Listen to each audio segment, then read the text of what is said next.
ఆపదలు ఉన్న వారిని ఆదుకునేది బీఆర్ఎస్ పార్టీ. డెఫినెట్గా ఆ అమ్మాయి కాంప్లైంట్ మీద బీఆర్ఎస్ పార్టీ ముందుగా స్పందించి ఈరోజు అమ్మాయికి న్యాయం చేయమని చెప్పేసి కోరినది ముందంలో ఉన్నది బీఆర్ఎస్ పార్టీ. సో దానిలో భాగంగా ఈరోజు సోషల్ మీడియా కానీ బీఆర్ఎస్ క్యాడర్ కానీ టోటల్గా ప్రభుత్వం మీద ఒత్తిడి తీసుకురావడం వలన ఈరోజు పోక్సో చట్టాలు మార్చి నిన్ననే మార్చడం జరిగింది.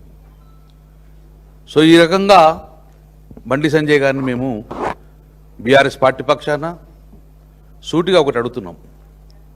అందులో భాగంగా కొంతమంది దీని కులానికి చెందిన వ్యక్తిగా కులాల ప్రతిపాదన తీసుకొచ్చారు. సో మేము కూడా క్లియర్గా చెప్తున్నాం, ఇది కులాలకు సంబంధించిన ఇష్యూ కాదు, ఇది law and order issue.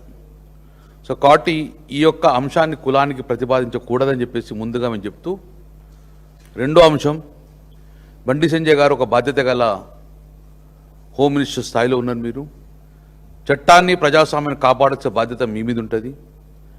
So ఈ కేసుకు పూర్తిగా సహకరించి నిన్న మీరు ఇచ్చిన స్టేట్మెంట్ కరీంనగర్లో నా కొడుకైనా పర్లేదు ఎవరైనా కానీ తప్పు చేసి శిక్షిస్తున్నారు, దాన్ని సాగసిస్తూ ఇప్పటికైనా చట్టానికి మీరు సహకరించమని కోరుతూ నిన్న కూడా ఒక వ్యాఖ్యలు చేశారు. ఇందులో ఎవరెవరైతే కుట్ర పడినారో వారందరూ కూడా అంతు చూస్తా అని ఒక బెదిరింపు ధోరణిలో మీరు చెప్పడం అనేది దాన్ని పూర్తిగా ఖండిస్తున్నాము. ఇలాంటి మానుకోండి. ఎవరిని బెదిరిస్తుండ్రు, ఎవరంతు చూస్తారు?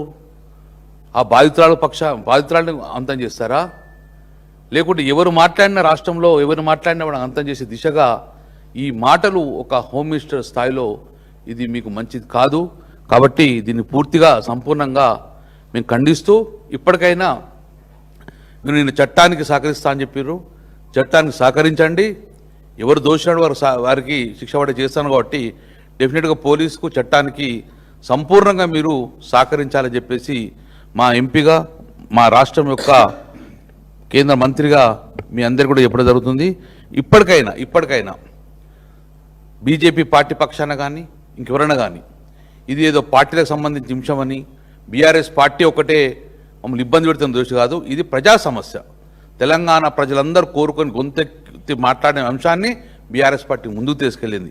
ఏ పార్టీ తీసుకెళ్తుందా ఎవరు మాట్లాడతాం ఎట్లే కాదు, కానీ తెలంగాణ రాష్ట్రం తీసుకొచ్చిన పార్టీగా తెలంగాణ ప్రజల బాగోగాలు తెలంగాణ రాష్ట్ర ప్రజలకు ఏదైనా ఇబ్బంది అయితే ముందుండేది బీఆర్ఎస్ పార్టీ. కాబట్టి ఇది డెఫినెట్గా ప్రజా సమస్య, రాష్ట్ర ప్రజల సమస్య, రాష్ట్ర ప్రజల భద్రత ఇష్యూ కాబట్టి నేను డెఫినెట్గా ముందుకెళ్తాను. కాబట్టి ఇప్పటికైనా రేపు కోర్టు పరిధిలో ఉన్న అంశం కాబట్టి ఇప్పటికైనా చట్టానికి సహకరించే విధంగా బండి సంజయ్ చేయాలని చెప్పేసి మేము కోరుతున్నాం, డిమాండ్ చేస్తున్నాం బీఆర్ఎస్ పార్టీ పక్షాన.